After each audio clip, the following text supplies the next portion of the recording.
44వ జాతీయ రహదారిపై కర్నూలు జిల్లాలో జరిగినటువంటి రోడ్డు ప్రమాదంలో 20 మంది చనిపోయారు. అందులో బస్సులో ప్రయాణిస్తుండేటువంటి 19 మంది కాగా బైకిస్ట్ ఎవరైతే ఉన్నారో అతను కూడా ఈ యొక్క రోడ్డు ప్రమాదంలో ఈ యొక్క వాహనము ఏదైతే వోల్వో బస్సు ఉందో అది ఢీకొనడం వల్ల చనిపోవడం జరిగింది. ప్రస్తుతం మనం ఒకసారి ఘటన జరిగినటువంటి ఒక పరిశీలించినట్టయితే ఈ యొక్క బస్సుకు సంబంధించిన వోల్వో బస్సు ముందు భాగంలో కింది వైపున మనం చూస్తున్నాం. ఒక బైక్ అనేటువంటిది ప్రమాదం జరిగినటువంటి యొక్క దగ్గర నుంచి దాదాపు 250 మీటర్ల దూరం వరకు కూడా డ్రైవరు అజాగ్రత్త వ్యవహరించి ఈ యొక్క బస్సును ఇక్కడ తీసుకోవడం రావడం జరిగింది. రెండు కూడా ఒకే వైపున వెళ్తున్నాయి. ఒకసారి నీకు ప్రమాదం జరిగినటువంటి విషయాన్ని నేను మీకు చూపించేటువంటి ప్రయత్నం చేద్దాం. ఇది మనకు ఏదైతే బస్సు ఉందో ఈ యొక్క బస్సు ప్రమాదం జరిగినటువంటి యొక్క బస్సు.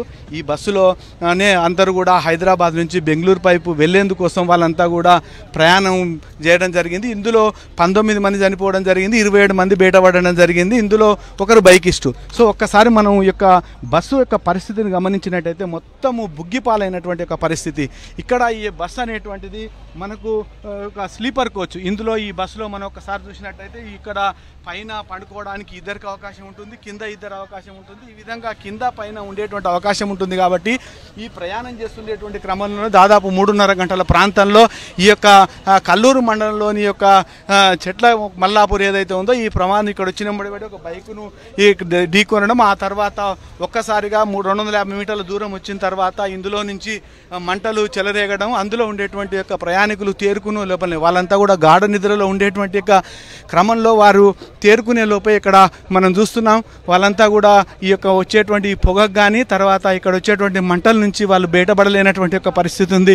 ఎక్కడికక్కడ ఈ యొక్క ఉండేటువంటి యొక్క రెగ్జిన్ కానీ ఇక్కడ ఇనుప ఊచలు కూడా ఈ స్థాయిలో ఉన్నాయంటే అధికారులు చెప్తూనే దాదాపు 3000 డిగ్రీల సెంటీగ్రేడ్ ఉష్ణోగ్రత ఇందులో నమోదైందనేటువంటి విధంగా చెప్పడం జరిగింది. ఫోరెన్సిక్ నిపుణులు కానీ తర్వాత అధికారులు కానీ అన్నీ కూడా ఇందులో ఉండేటువంటి యొక్క అన్నిటినీ సేకరించడం జరిగింది. వీటికి సంబంధించినటువంటి మృతదేహాలకు వాళ్ళు పంచనామా నిర్వహించి వాటికి సంబంధించినటువంటి అన్నీ కూడా స్పెసిమెన్స్ తీసుకొని ఫోరెన్సిక్ ల్యాబ్కు పంపడం జరిగింది DNA పరీక్షల కోసం. అవి వచ్చిన తర్వాత కుటుంబ సభ్యులకు సంబంధించినటువంటి DNA పరీక్షలు నిర్వహించి వాటికి అందగించేటువంటి అవకాశం ఉందని చెప్తున్నారు. కొంతమంది ఇక్కడ డ్రైవరు వాళ్ళకు ఉండేటువంటి ప్రయాణికులను అప్రమత్తం చేస్తే మరికొంతమంది బయటపడేటువంటి అవకాశం ఉండేటువంటి పరిస్థితి ఉండేది.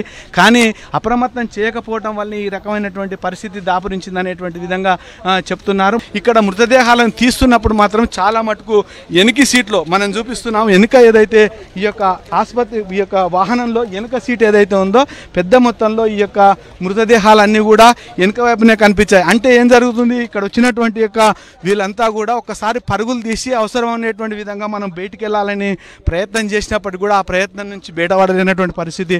ఒక వాహనానికి సంబంధించినటువంటి యొక్క టైర్లు చూస్తున్నాం, ముందలుండేటువంటి టైర్లు అన్నీ కూడా దగ్ధమై ఇనుప ఊచలు బయటికి వెళ్ళినటువంటి పరిస్థితి. అంటే భారీ ఉష్ణోగ్రతలోనే ఈ యొక్క మంటలు వ్యాపించున్నాయని చెప్పడానికి ఇదొక నిదర్శనంగా చెప్పొచ్చు.